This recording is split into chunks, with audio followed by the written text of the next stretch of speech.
तो आज मैं ऐसे शख्स से मिलाने वाला हूँ जिसके घर से लेकर गांव तक सभी गर्व महसूस कर रहे हैं। गवर्नमेंट जॉब लगने के बाद लोग सिर्फ रिजल्ट देखते हैं, उसके पीछे की मेहनत कोई नहीं देखता। तो सबसे पहले अपना परिचय दीजिए। मैं पंकज दागर, गांव जयसिंहपुरा, बड़ी सादड़ी, चित्तौड़गढ़ का रहने वाला हूँ। तो जब आपका रिट मेंस का रिजल्ट आया तब आप कहाँ थे? तो मैं अभी बड़ी सादड़ी रह रहा हूँ, क्योंकि जो मेंस की परीक्षा हुई थी जनवरी में, उसके बाद मैंने ये अपने एलडीसी और वनपाल की तैयारी के लिए मैं बड़ी सादड़ी गया था। मैंने सोचा कि वह जब तक रिजल्ट आए तब तक तैयारी जारी रखते हैं, इसलिए मैंने बड़ी सादड़ी रूम लेके रह रहा था। तो आपको नहीं लग रहा था कि आपका सिलेक्शन कंफर्म हो जाएगा इसमें? मतलब थोड़ा डाउट ही था कि मतलब अभी मतलब ऐसी संभावना थी कि 90 प्रश्न के आसपास मेरे रुकने की संभावना थी, और मेरे भी लगभग 89-90 के आसपास ही हो रहे थे।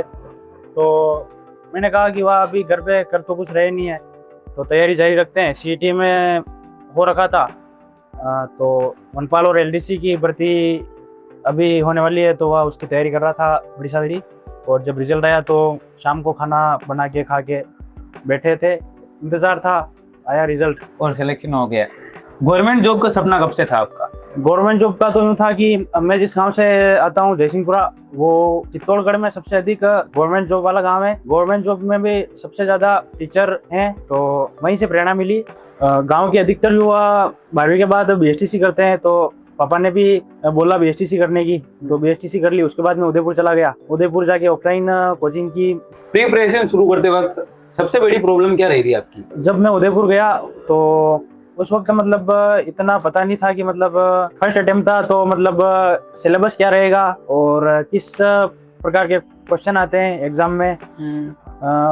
उस वक्त कुछ भी दिमाग में था नहीं, और पहले कभी कंपटीशन एग्जाम का अनुभव भी नहीं था। फिर यही था कि मतलब क्या करें, अब क्या पढ़ें। जैसे जैसे ऑफलाइन कोचिंग की तो वहाँ पर टीचर वगैरह सब अच्छे थे, तो उनके मार्गदर्शन से धीरे धीरे सब सही हो गया। तो दिन में कितने घंटे पढ़ाई करते थे नॉर्मली आप? ऐसे घंटों का कुछ मतलब फिक्स नहीं था।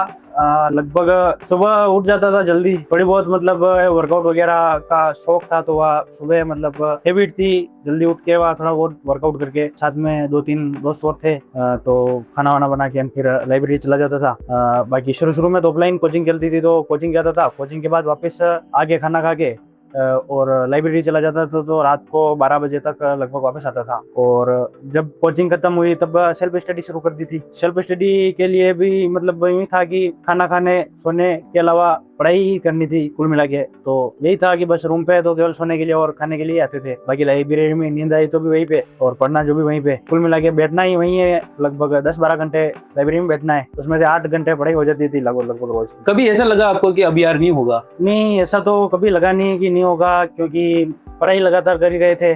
और ऐसा भी नहीं था कि मतलब फाइनेंशियल कंडीशन भी ठीक है, पिताजी टीचर है, तो वह जितने पैसों की किराए की जरूरत होती थी वो भेज देते थे।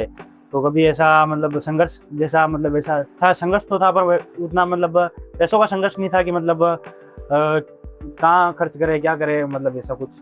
तो आप खुद को मोटिवेट रखने के लिए क्या करते थे? मोटिवेट रखने के लिए मतलब यूँ था कि लंबी तैयारी थी, तो ऐसा कभी मतलब प्रेशर नहीं आया कि मतलब बहुत ज़्यादा पढ़ना पड़ा, तो मतलब डिमोटिवेट भी नहीं हुआ। मतलब बहुत ज़्यादा मतलब रेगुलर तैयारी थी, तो ज़्यादा पढ़ने का था नहीं। मतलब यूँ 8 घंटे दिन की पढ़ाई हो जाती थी नॉर्मली, तो बाकी अपने शेड्यूल में से टाइम निकाल के थोड़ा बहुत वर्कआउट वगैरह कर लेते थे।